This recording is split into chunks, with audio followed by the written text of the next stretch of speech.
रहीम। आज हमने दोबारा हमारी एक सर्विस थी जिसके बीच में हम शहर के अंदर प्लांटेशन ड्राइव की थी आज से 1 साल 2 साल पहले।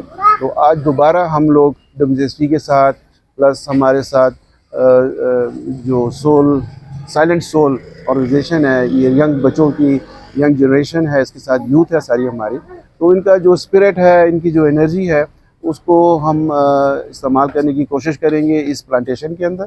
और ये प्लांटेशन जो सी है इस वक्त वॉल सिटी के अंदर स्टार्ट करी है हमने, और हम बड़े मशकूर हैं सबसे पहले WSP के, जो उन्होंने पूरा तावन दिया है इसमें। हमें अपनी पूरी हेल्प इनके साथ हमारे साथ शामिल है, और उम्मीद करते हैं कि जो हम जिधर भी प्लांटेशन करेंगे वहाँ के जो लोग हैं उनको भी एक रिक्वेस्ट होगी कि उस प्लांट की हिफाजत करें, क्योंकि खुद हमने लगाना है, हिफाजत पब्लिक ने करनी है।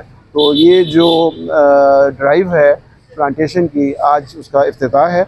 इसके बीच में हमने ये जो प्लांट सिलेक्ट किया है, ये नारंज है, और ये नारंज जो सी है इसके बड़े फ़वाइद है। तो ये एक कोशिश है अल्हम्दुलिल्लाह अल्लाह के फजल करम से, जो कि आज हम स्टार्ट कर रहे हैं, और उम्मीद करते हैं कि इसके बीच में जो पब्लिक है वो हमारा साथ पूरा तावन करेगी। बहुत बहुत शुक्रिया।